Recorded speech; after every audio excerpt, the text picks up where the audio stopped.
Muy bien, chicos, en este video vamos a comenzar un tema que ya corresponde a la tercera actividad.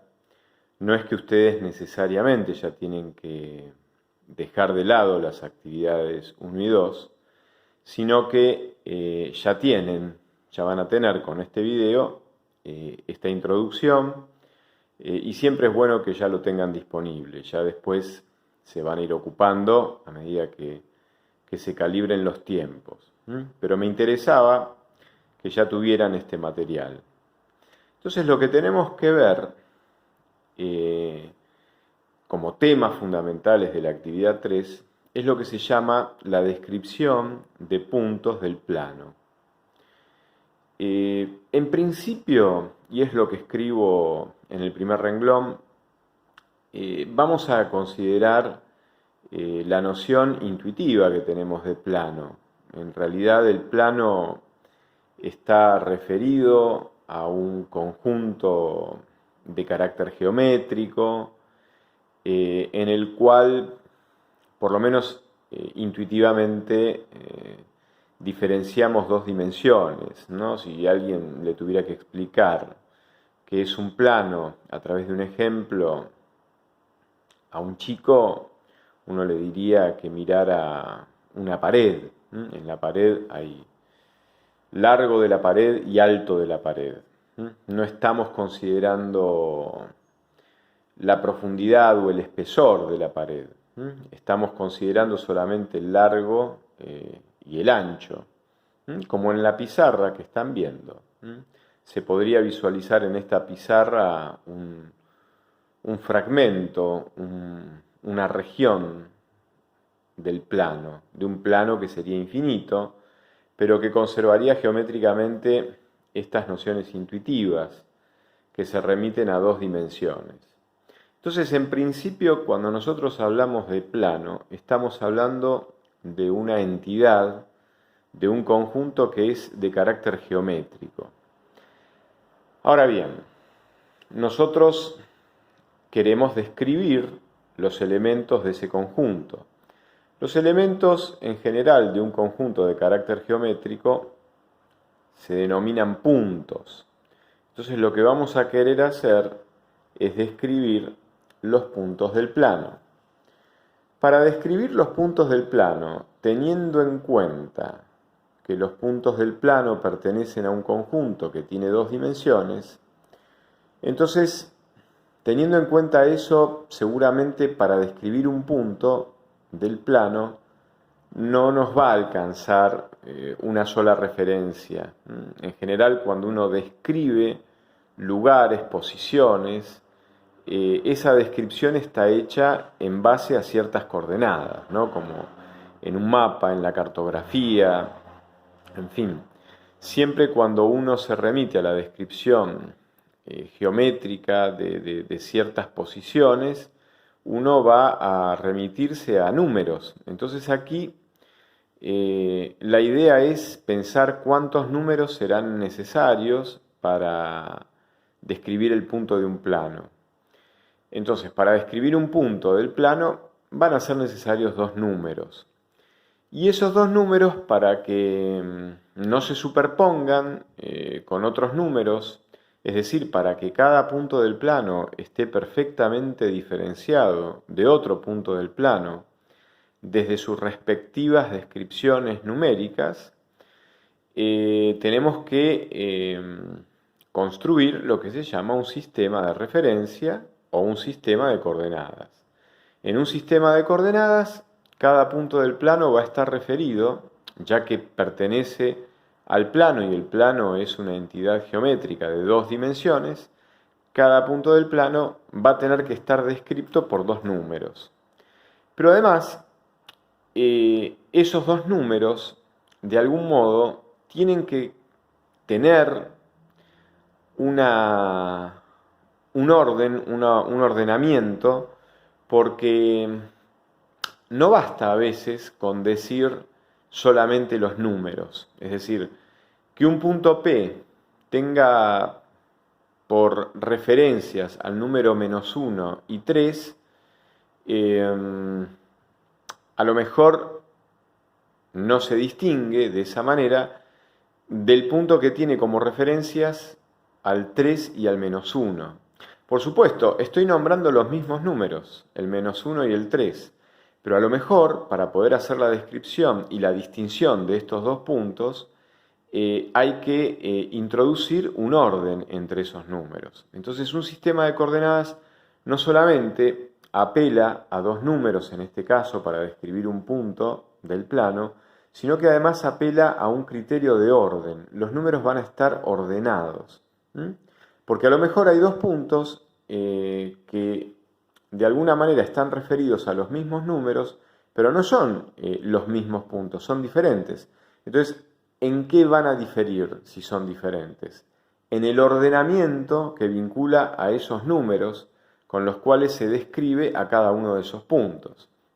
Entonces, un sistema de coordenadas es un sistema que va a apelar a dos números y además va a apelar a un orden entre esos números. Nosotros vamos a referirnos a un sistema de coordenadas que habitualmente ustedes han manejado, o es de suponer que en el colegio secundario lo han manejado o lo han visto, lo han practicado, que es el sistema de coordenadas que tiene por ejes coordenados al eje X y al eje Y. Bueno, ahí ustedes tienen en esos ejes un orden. Entonces, el orden indica que el eje X va a contener a la primera coordenada, con la cual se intentará describir un punto del plano, y el eje Y va a ser el eje de las segundas coordenadas. Entonces, en este sentido, aparece la noción de par ordenado, porque necesito dos números que además tienen que estar en orden. Entonces, el plano que yo quiero describir se va a corresponder con ese conjunto de todos los pares numéricos ordenados que yo puedo pensar. Cada par ordenado va a estar representando un punto del plano y cada punto del plano va a poder ser descrito por un único par ordenado. La unicidad en esta relación de puntos del plano y pares ordenados es esencial porque así ningún punto del plano se confunde con otro punto del plano, es decir, dos puntos del plano diferentes, efectivamente diferentes, no pueden tener la misma descripción, no pueden corresponderse con un mismo par ordenado de números. Así que dos puntos diferentes del plano necesariamente van a ser descritos por pares ordenados distintos, que tienen que ser diferentes entre sí. Entonces, el conjunto de pares ordenados se conoce con el nombre de R2, y si bien los pares ordenados son representaciones ordenadas y numéricas de los puntos del plano, uno podría pensar que R2 sería como el lenguaje a través de números en orden, de pares ordenados, con el cual yo me refiero a los objetos, puntos del plano. En realidad, R2 sería el lenguaje que utilizo para expresar y describir puntos que están en el plano, es decir, elementos de un conjunto geométrico. Desde el punto de vista esencial, el plano es una cosa y R2 es otra. R2 es el lenguaje numérico que apela a un orden con el cual se describe el plano.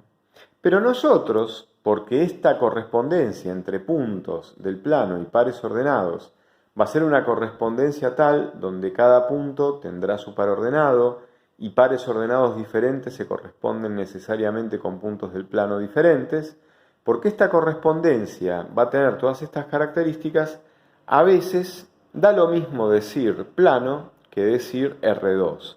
O al plano lo podemos pensar como R2. O a los objetos que tenemos que describir, que son los puntos geométricos de un plano, los podemos identificar con sus propias descripciones a través de pares ordenados numéricos. Hago esta distinción porque es conceptual, pero en el fondo, en la práctica, no va a estar mal si ustedes directamente cuando piensan en un punto del plano, piensan directamente en el par ordenado que describe a ese punto. Pensar en puntos del plano y pensar en pares ordenados va a ser pensar en cosas equivalentes. No son idénticas en esencia, pero en definitiva son equivalentes. Por lo tanto, háganse de cuenta de que cuando piensan en puntos del plano, directamente piensen en los pares ordenados. Entonces, hago una observación. Dos pares ordenados, x1 y 1 y x2 y 2, son iguales si solo si x1 es igual a x2 y además y1 es igual a y2. Es decir, que para que dos pares ordenados sean idénticos, sus respectivas primeras coordenadas tienen que ser idénticas y sus respectivas segundas coordenadas también tienen que ser idénticas. Por lo tanto, el par 1, 3 no es igual al par 3, 1. A esto es lo que yo me refería cuando decía que dos puntos podían estar correspondidos con los mismos números. Pero, por ejemplo, el punto que se describe con el par ordenado 1, 3 y el punto que se describe con el par ordenado 3, 1 tienen como referencia los mismos números. Pero esos números están en orden diferente. 1, 3 no es lo mismo que 3, 1. Por lo tanto, los puntos del plano van a ser distintos.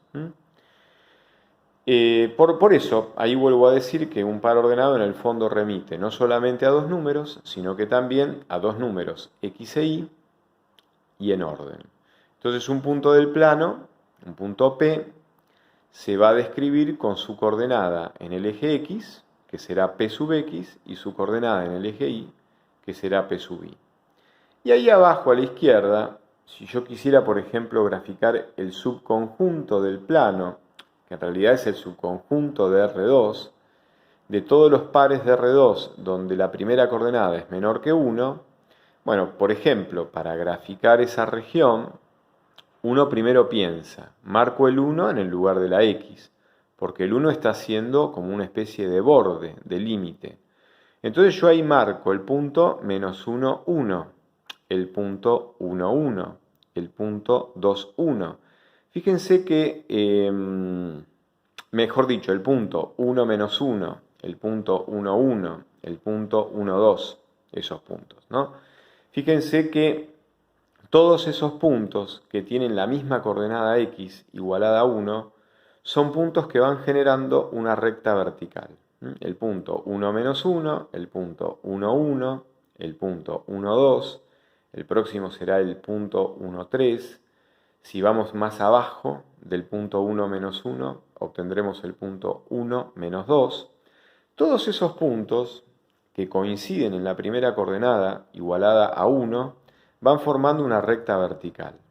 Bueno, yo quiero saber dónde estarán los puntos cuyas primera coordenada son menores que 1. Bueno, si la primera coordenada que es x tiene que ser menor que 1, x tiene que estar a la izquierda de 1. Entonces toda esa región que yo rayé es la región donde aparecen todos los puntos, en donde no importa lo que valga la coordenada y, porque fíjense que en la definición del subconjunto A o del conjunto A no aparece una condición sobre la coordenada y. La coordenada y no está condicionada. Es decir, que la coordenada y es libre de tomar cualquier valor. La coordenada que está condicionada es la coordenada x. Entonces, los puntos que están en el conjunto A son los puntos cuya coordenada x es menor estricto que 1. Quiere decir que son los puntos cuya coordenada x está a la izquierda de 1. Esos puntos forman esa especie de semiplano, pero con un borde punteado, es decir, donde aparece el 1 menos 1, el 1, 1, el 1, 2, ese borde no está incluido en el conjunto A, está punteado porque x tiene que ser menor estricto que 1.